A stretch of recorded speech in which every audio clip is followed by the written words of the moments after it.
Yo, what's up, traders? Another bloodbath in the markets today, but that's not the worst thing because a day like today is a beautiful day to look into some swing trading, average down in your investments, and just, get aggressive, I think. Also, something I really want to focus on today is KCAC. And this wasn't a IPO. There's been a lot of confusion in the chat room a little bit about KCAC. So I want to talk about this one, but I do want to focus on how to trade IPOs because there's been a lot of hot IPOs recently. So in this video, I want to focus a little bit on how to trade IPOs or something like KCAC, which was a merger from a kind of hot EV company into kind of a holding company. And now this one is exploding and it kind of feels like an IPO because before the price really just didn't move much. So how can you trade a company where we don't really know what the real price is? So I'm going to give you guys a few examples on how I do it and what works really, really well for me. Also, guys, don't forget, Monday, the markets are closed. It's Labor Day. The markets are closed for Monday. So it's a 3-day weekend. So enjoy your weekend, guys. I know I will because Monday, I'm going to be one step closer to 30. Oh yeah, by the way, somebody asked me in the comments yesterday, Alex, how come you only talked about what you said you were going to talk about near the end of the video? And that's because I always review my day trades first. So if you want to kind of skip through that or you want to watch the video a little quicker, ×2 speed, guys. That's how I watch almost all of my YouTube videos. It's the way to go. I hope that makes sense. All right, guys, don't forget to drop a like if you enjoy the content. If you're totally new here, subscribe. You absolutely won't forget. You absolutely won't regret it. And you're going to be part of an amazing community. Let's go to the charts now and talk about how to trade these IPOs. Ooh, guys, what a crazy, crazy day today. Small caps were pretty much non-existent today. We had DPW with that 10 million flow. We'll talk about it in a second. This was really the only stock I was day trading today. RKT is a swing trade that I closed out today, so we're up 190 on this one. So today we're up pretty much $300 in realized gains. And then I have LMND, PL Open, we're down 80 bucks on this one since the open. We're down a little bit more today because yesterday we were up on this swing trade. But overall, it's about like $100 day trading. RKT was a swing trade. This was a swing trade. So swing trades today are basically at break even. But man, oh man, I was out there today. I'm buying in our $25,000 challenge account. I was just buying stuff left and right. Everything is on fire sale right now, guys. We could continue selling off. We might have another big sell off on Tuesday. It's a 3-day weekend. Monday is closed because of Labor Day. So, maybe we're going to keep selling off. But guys, right now, this is a second big red day in the market. And these are just great times to buy some swing trades on reputable companies, right? Shady stocks tend to sell off and have a hard time recovering from stuff like this. Okay, so let's talk about DPW. And then I also want to talk about, like I said earlier, where was it? KCAC, a company that we've been talking a lot in the chat room that I feel like I haven't really fully covered, and because I didn't really fully understand it. So I looked it up a little bit more today, and I feel a little bit more confident about talking about KCAC today. So DPW, 10 million float. Let me zoom out a little bit more here. 10 million float, U.S. electrical parts and equipment company partnership deal today. Expected EV charging EV charging product. Their EV charging product, they're expecting a lot of orders from it. So just kind of all around, it's a hot, trendy, macro kind of trend right now, EV. And, they have some micro news. So that's really, really good. But DPW has been kind of notorious for these kind of pops to the upside and selling off. It also had a huge parabolic run up and just kind of sold off ever since then. So I didn't really trust this ticker, but I do know that pre-market, this thing does tend to try to, break new highs. I was just really weary around like 2.4 to 2.5. I didn't really want to trade in these areas.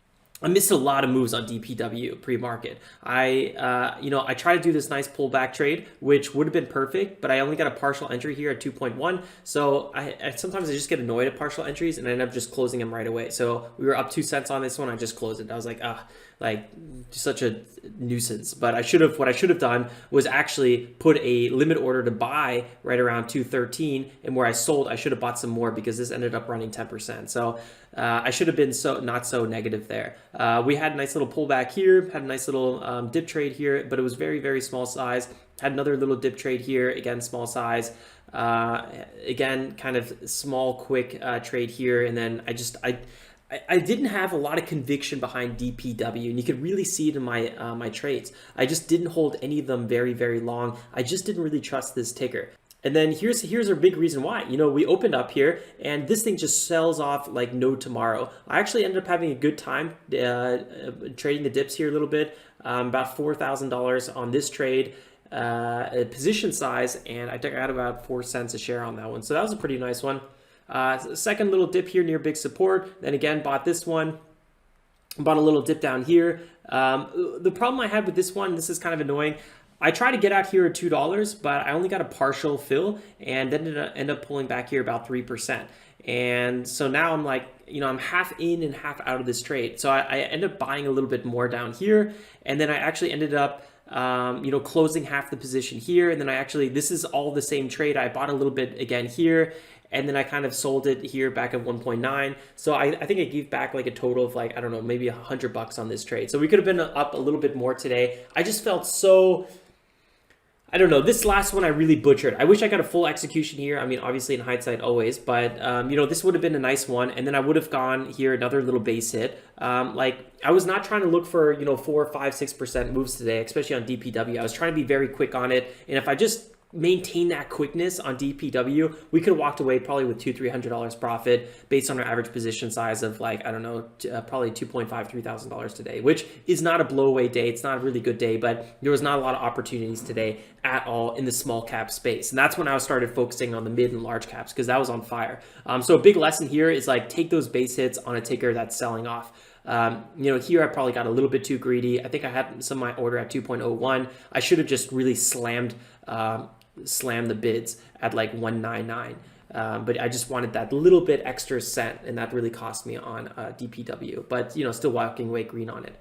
Wow, I don't even know where to begin talking about. Let's just talk about a few of these swing trades, and then actually let me talk about KCAC first, but right after RKT. So RKT, this is one of those classic tickers where I had a big limit order here at 22 point something, and this one was selling off, and we got a nice entry on it.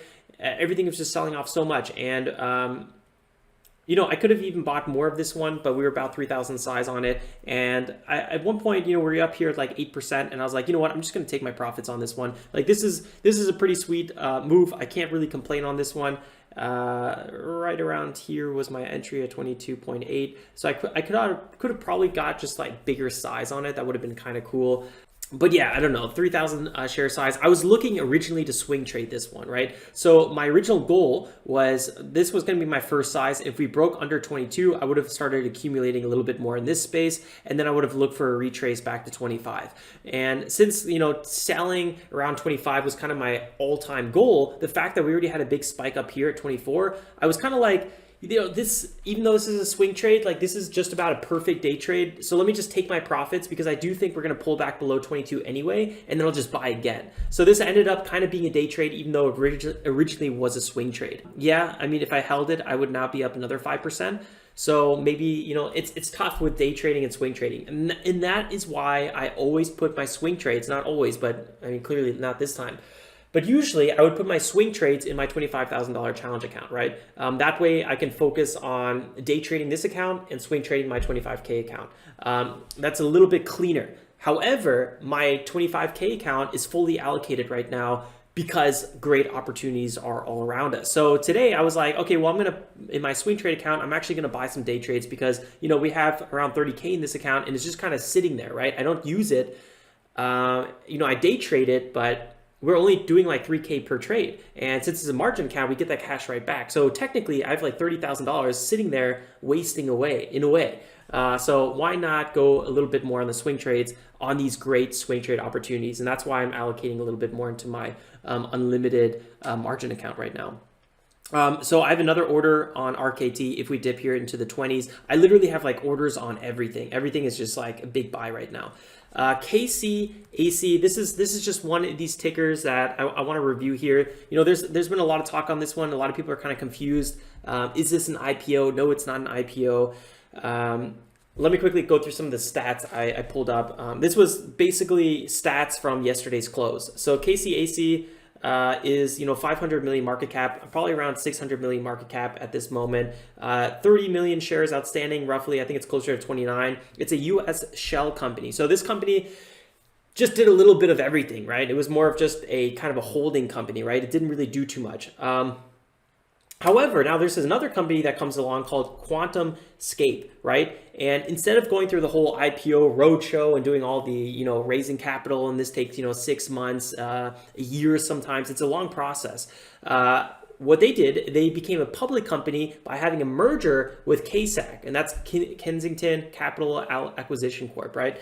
That's KCAC. So now we have basically a company that does works on powering electric vehicles. I think something in the battery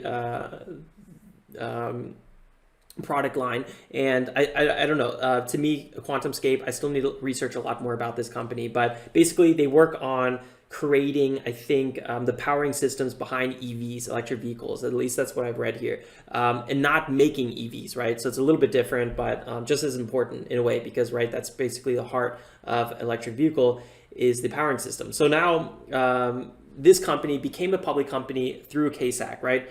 Now in KCAC, before Quantumscape, and this is what I was confused because I saw you guys a lot of writing this in the chat room and I didn't look into it myself, so I wasn't sure how, where this fits in. Apparently Bill Gates was an investor in KCAC before Quantumscape came in, and also before Quantumscape, Struble, Tesla's co-founder, if I'm saying his last name right, I'm not totally sure.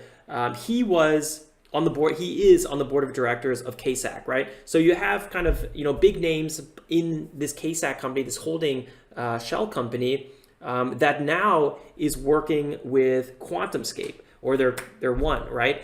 And apparently, from what I read on this article from Barron's, is that it's a great fit because apparently the board on KCAC, the original board, is like car people, apparently, from what I read. So now you have kind of like this car EV battery company working with kind of a car board of directors. So it seems like a very good fit.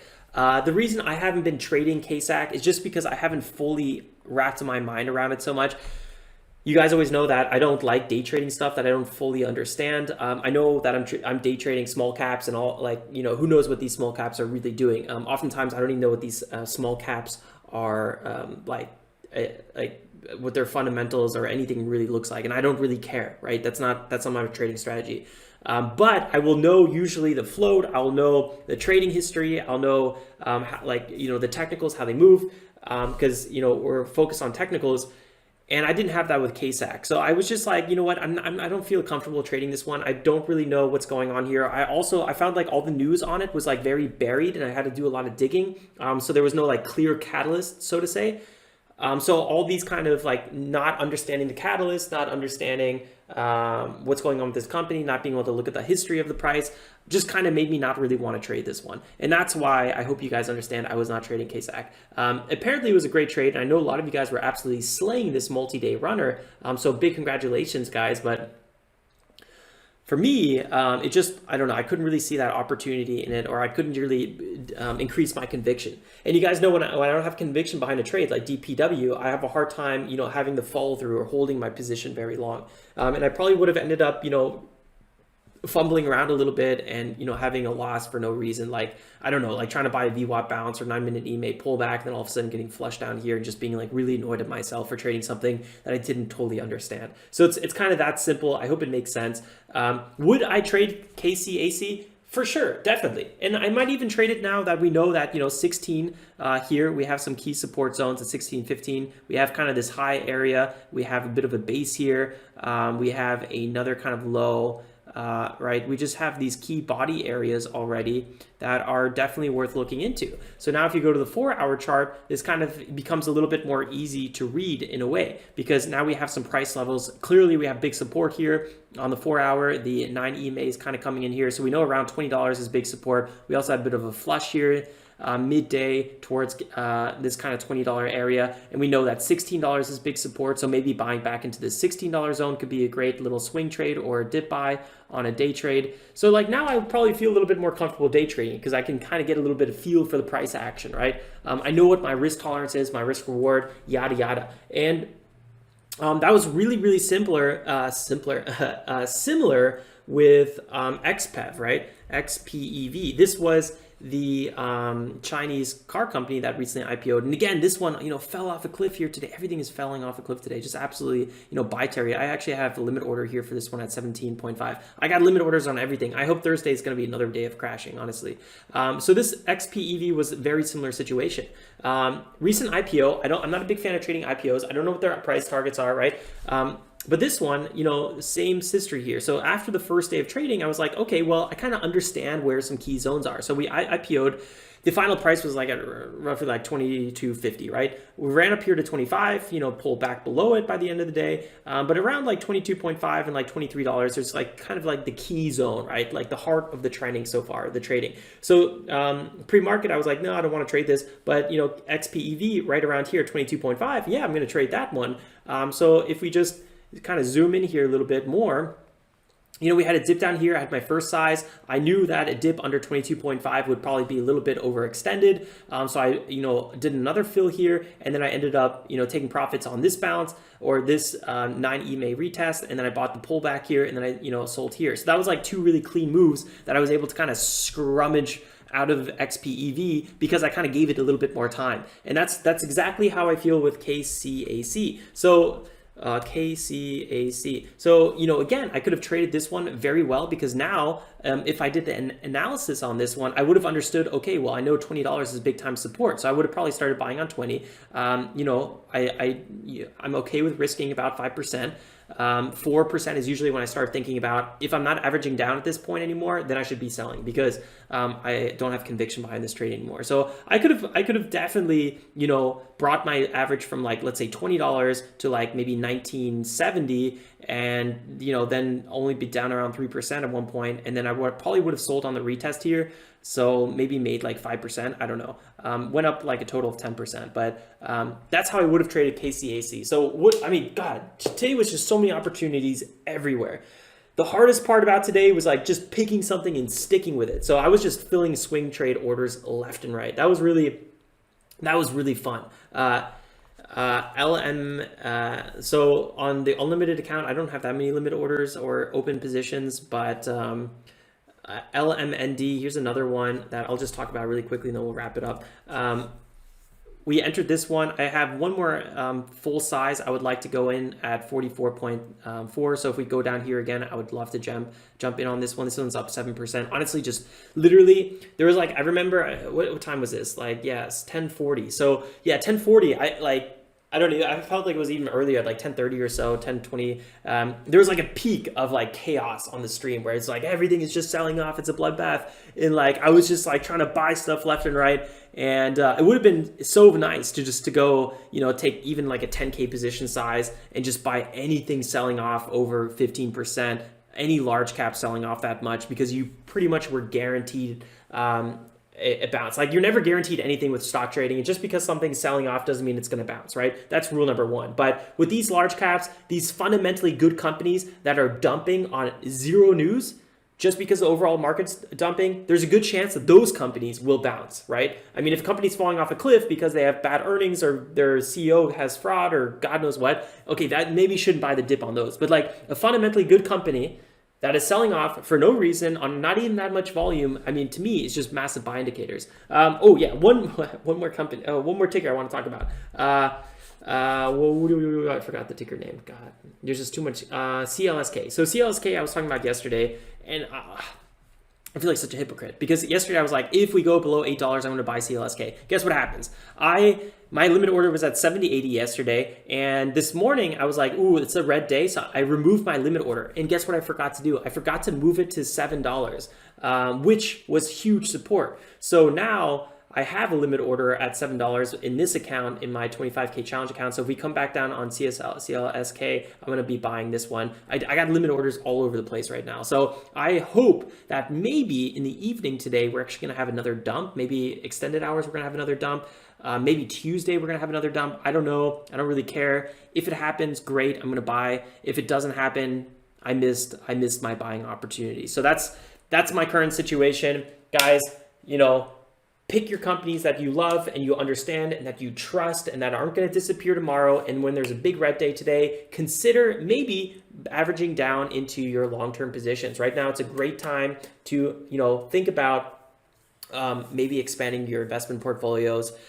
In the end of the day, guys, you know, your trading is totally up to you. I'm just here for entertainment and education purposes only. I'm just letting you know what I'm doing. I'm just a retail trader just like everyone else. But you know, after trading for many, many years, this is like, it's never a good time to sell when the market's in a fire sale like this. It's usually a really, really good time to buy, especially like your investment portfolios. I'm actually still waiting for Tesla and Apple to pull back even more before I add to my investment portfolios. But for swing trades, I think today is already a really good day for swing trades because, you know, you can have those 5-10% pops like we're seeing across the board already from early morning to pretty much noon. We had these 5-10% pops on huge companies, right?